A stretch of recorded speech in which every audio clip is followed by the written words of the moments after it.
ನಮಸ್ತೆ ಮಾತ್ರೆಗ್ಲ ಪಿರೊರ ಎನ್ನ cooking channel ಅಟಿಲ್ ಬಾಯ್ ಪೂಜಾಗೆ ಮಾತ್ರೆಗ್ಲ ಮೋಕಿದ್ದ ಸ್ವಾಗತ. ನಮ್ಮ ರೆಸಿಪಿನ ಕನ್ನಡದ ಕಂಟಿನ್ಯೂ ಮನ್ಪುಗತ್ತೆ. ಎಸ್ ಬಲೆ ಇವತ್ತು ಒಂದು ತುಂಬಾ ರುಚಿಕರವಾಗಿರುವಂತಹ chicken gravy, that is Afghani chicken. ಇದನ್ನು ಹೇಗೆ ಮಾಡೋದು ಅಂತ ತಿಳ್ಕೊಳ್ಳೋಣ ಬನ್ನಿ. ಮೊದಲಿಗೆ ಇಲ್ಲಿ 2 ಸೆಟ್ ಆಫ್ ಮ್ಯಾರಿನೇಷನ್ ಮಾಡ್ಕೋಬೇಕು. ಫಸ್ಟ್ ಮ್ಯಾರಿನೇಷನ್ ಚಿಕನ್ ತಗೋಬೇಕು. ಅದಕ್ಕೆ ರುಚಿಗೆ ತಕ್ಕಷ್ಟು ಉಪ್ಪು, ಅರಿಶಿಣದ ಪೌಡರ್ ಮತ್ತು ಶುಂಠಿ ಬೆಳ್ಳುಳ್ಳಿ ಪೇಸ್ಟ್ ಇಷ್ಟನ್ನು ಹಾಕಿಬಿಟ್ಟು ಚೆನ್ನಾಗಿ ಮ್ಯಾರಿನೇಟ್ ಮಾಡಬೇಕು. ಇದ್ರ ಜೊತೆಗೆ ನಿಂಬೆ ರಸನ ಸೇರಿಸ್ಕೋಬೇಕು. ಇಲ್ಲಿ ನಾನು ಕಂಪ್ಲೀಟಾಗಿ 1 ಲಿಂಬೆ ತೊಗೊಂಡಿದ್ದೀನಿ. ಸೊ 1 ಲಿಂಬೆ ರಸನ ಚೆನ್ನಾಗಿ ಕಿವುಚ್ಕೊಂಡು ಮಿಕ್ಸ್ ಮಾಡ್ಕೋಬೇಕು. ನೀವಿಲ್ಲಿ ಬರೀ ಬೋನ್ಲೆಸ್ ಪೀಸ್ ತೊಗೊಂಡು ಈ ರೆಸಿಪಿನ ಮಾಡ್ಬೋದು, ಅಥವಾ ವಿತ್ ಬೋನ್ ಕೂಡ ತೊಗೋಬೋದು. ಏನೂ ರಿಸ್ಟ್ರಿಕ್ಷನ್ಸ್ ಇಲ್ಲ. ಬೋನ್ಲೆಸ್ ಆದರೂ ಚೆನ್ನಾಗಿರುತ್ತೆ, ವಿತ್ ಬೋನ್ ಆದರೂ ತುಂಬಾ ಚೆನ್ನಾಗಿರುತ್ತೆ. ಸೊ ಇಲ್ಲಿ ನೆಕ್ಸ್ಟ್ ನೀವು ನೋಡ್ತಾ ಇರುವ ಇಂಗ್ರೀಡಿಯೆಂಟ್ಸ್ ಅಫ್ಘಾನಿ ಚಿಕನ್ ಮಸಾಲಕ್ಕೆ.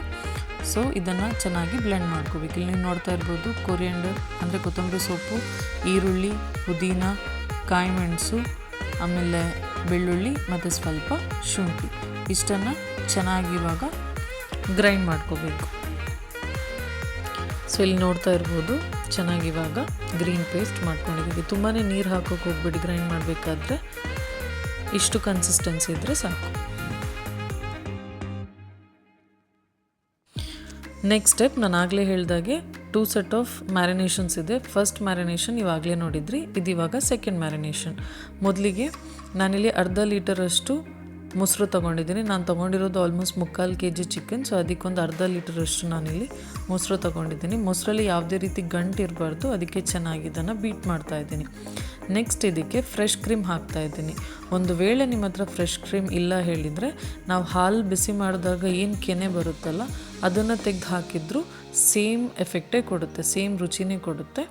ಸೊ ಮೊದಲಿಗೆ ಇಲ್ಲಿ ನೋಡಿದ್ರಿ ಮೊಸರು, ನಂತರ ಫ್ರೆಶ್ ಕ್ರೀಮ್, ಇದನ್ನು ಚೆನ್ನಾಗಿ ಇವಾಗ ಮತ್ತೆ ಯಾವುದೇ ರೀತಿಯಾದ ಗಂಟು ಇರದ ಹಾಗೆ ಚೆನ್ನಾಗಿ ಅದನ್ನು ಬೀಟ್ ಮಾಡಿಕೊಡ್ತಾ ಇದ್ದೀನಿ. ನೆಕ್ಸ್ಟ್ ಇಲ್ಲಿ ಕಡ್ದಿಟ್ಕೊಂಡಿರುವಂತಹ ಮಸಾಲ, ಗ್ರೀನ್ ಮಸಾಲ ಏನಿದೆ ಅದನ್ನು ಇವಾಗ ಮತ್ತೆ ಹಾಕಿಬಿಟ್ಟು ಸೇಮ್ ಚೆನ್ನಾಗಿ ಅದನ್ನು ಮಿಕ್ಸ್ ಮಾಡ್ಕೋಬೇಕು. ಇಲ್ಲಿ ನಮಗೆ ಯಾವುದೇ ರೀತಿಯಾದಂತಹ ಗಂಟು ಕೂಡ ಲಂಪ್ ಕೂಡ ಇರಬಾರ್ದು. ಸೊ ಅದಕ್ಕೆ ಚೆನ್ನಾಗಿ ಮಿಕ್ಸಿಂಗ್ ಇಲ್ಲಿ ಆಗಬೇಕು.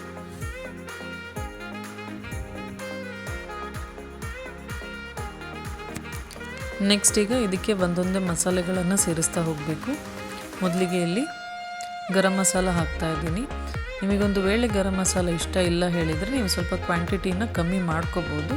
ಆದರೆ ಇಲ್ಲಿ ನಾರ್ಮಲ್ ಟೇಸ್ಟ್ ಬರಬೇಕು ಅಂತ ಹೇಳಿದರೆ 1 ರಿಂದ 1.5 ಸ್ಪೂನಷ್ಟು ಗರಂ ಮಸಾಲ ಹಾಕ್ಕೋಬೇಕು. ನಂತರ ಇಲ್ಲಿ ನಾನು ಪೆಪ್ಪರ್ ಪೌಡರ್ ಹಾಕ್ತಾಯಿದ್ದೀನಿ, ಕಾಳು ಮೆಣಸಿನ ಹುಡಿಯನ್ನು ಹಾಕ್ತಾಯಿದ್ದೀನಿ. ಸೊ ಇದೊಂದು ಡಿಫ್ರೆಂಟ್ ಫ್ಲೇವರ್ ಕೊಡುತ್ತೆ ಈ ರೆಸಿಪಿಗೆ. ನಂತರ ಇಲ್ಲಿ ಕಸೂರಿ ಮೇಥಿ ಏನಿದೆ ಅದನ್ನು ಚೆನ್ನಾಗಿ ಕೈಯಲ್ಲಿ ಕ್ರಷ್ ಮಾಡಿಕೊಂಡು ಹಾಕ್ತಾಯಿದ್ದೀನಿ. ಸೊ ಈ ಕಸೂರಿ ಮೇಥಿ ಆ್ಯಡ್ ಮಾಡಿದ್ರೇ ಈ ರೆಸಿಪಿ ಕಂಪ್ಲೀಟ್ ಆಗೋದು. ಸೊ ಒಂದು ಟೇಸ್ಟನ್ನು ಅದು ನೆಕ್ಸ್ಟ್ ಲೆವೆಲಿಗೆ ತೊಗೊಂಡೋಗುತ್ತೆ ಕಸೂರಿ ಮೇಥಿ. ಸೊ ಇದನ್ನು ಇವಾಗ ಯಾವುದೇ ರೀತಿಯ ಗಂಟು ಇಲ್ಲದೆ ಇರೋ ಥರ ಚೆನ್ನಾಗಿ ಮಿಕ್ಸ್ ಮಾಡ್ಕೋಬೇಕು. ನೆಕ್ಸ್ಟ್ ರುಚಿಗೆ ತಕ್ಕಷ್ಟು ಉಪ್ಪು.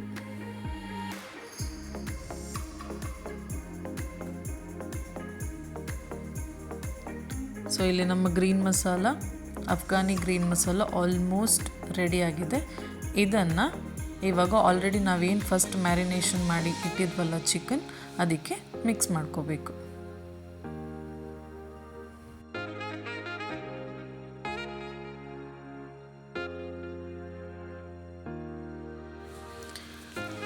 ಇದನ್ನು ಇವಾಗ ಚೆನ್ನಾಗಿ ಕೈಯಲ್ಲಿ ಮಿಕ್ಸ್ ಮಾಡಿಕೊಂಡು ಸೆಟ್ ಆಗೋಕ್ಕೆ ಬಿಡಬೇಕು.